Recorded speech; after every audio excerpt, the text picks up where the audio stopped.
నమస్తే welcome to పురా local. ఇటు కాంగ్రెస్ అటు బీజేపీ తెలంగాణలో పార్టీ వ్యవహారాలను లైట్ తీసుకుంటున్నాయా? పార్టీకి కొత్త సారథుల ఎంపిక విషయంలో ఎందుకు నానుస్తున్నట్టు? లేక ఆ రెండు పార్టీలను నడిపించే సరైన నాయకుడు దొరకడం లేదా? అసలు తెలంగాణ విషయంలో ఆయా పార్టీల అధిష్టానాలు ఏమనుకుంటున్నాయి?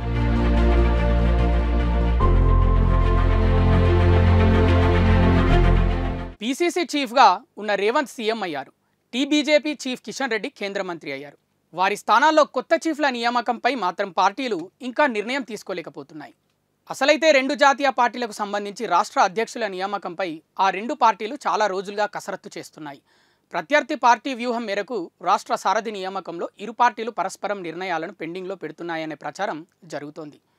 ఇక అటు బీజేపీ ఇటు కాంగ్రెస్ రెండు కూడా బీసీలకే పార్టీ పగ్గాలు అప్పజెపుతారని తెలుస్తోంది. ఇక బీసీల్లో గౌడ యాదవ సామాజిక వర్గానికి చెందిన వారికి కనుక కాంగ్రెస్ ఇస్తే ముదిరాజ్ సామాజిక వర్గం నాయకుడికి పార్టీ బాధ్యతలు ఇవ్వాలని పార్టీ భావిస్తోందట.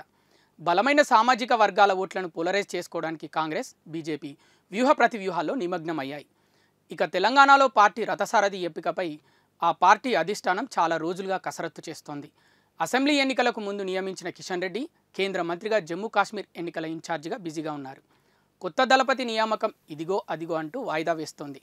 అయితే ఢిల్లీ పెద్దలకు ఇప్పటికే ఓ షార్ట్ లిస్ట్ అందినట్లు సమాచారం.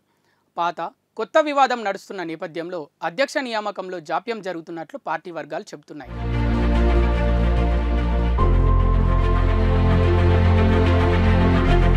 మల్కాజ్గిరి ఎంపీ ఈటెల రాజేందర్కు పార్టీ పగ్గాలు అప్పగిస్తారనే ప్రచారం చాలా రోజులుగా జరుగుతోంది. 2 ఏళ్ల క్రితమే పార్టీలో ఈటెల రాజేందర్ చేరారని, పలువురి నుంచి అభ్యంతరాలు రావడంతో నిర్ణయం పెండింగ్లో ఉందని మరికొందరు అంటున్నారు. ఈటల పట్ల వ్యతిరేకత ఎక్కువైతే కనుక మాజీ ఎమ్మెల్సీ రామచంద్రరావుకు రాష్ట్ర పార్టీ పగ్గాలు అప్పగించే అవకాశాలు ఉన్నాయంటున్నారు. మొత్తంగా ఇద్దరి మధ్య ప్రధాన పోటీ నెలకొన్న నేపథ్యంలో బీజేపీ అధిష్టానం ఏ నిర్ణయం తీసుకుంటుందో చూడాలి. ఇక విదేశీ పర్యటనలో ఉన్న రేవంత్ రెడ్డి ముఖ్యమంత్రి పదవితో పాటు కాంగ్రెస్ పార్టీ సారథిగా అదనపు బాధ్యతలను మోస్తున్నారు. పీసీసీ అధ్యక్షుడిగా ఆయన పదవీకాలం 2 నెలల క్రితం ముగిసింది. అయినప్పటికీ ఇంకా కొత్త పీసీసీ సారథి నియామకంపై అధిష్టానం తర్జన భర్జన పడుతుంది.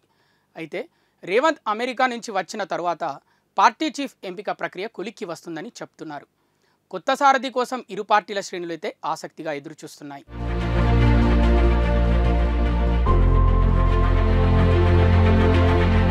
ఇవి ఇప్పటివరకున్న అప్డేట్స్. మరిన్ని అప్డేట్స్ కోసం చూస్తూనే ఉండండి పురా local, your choice for local voice.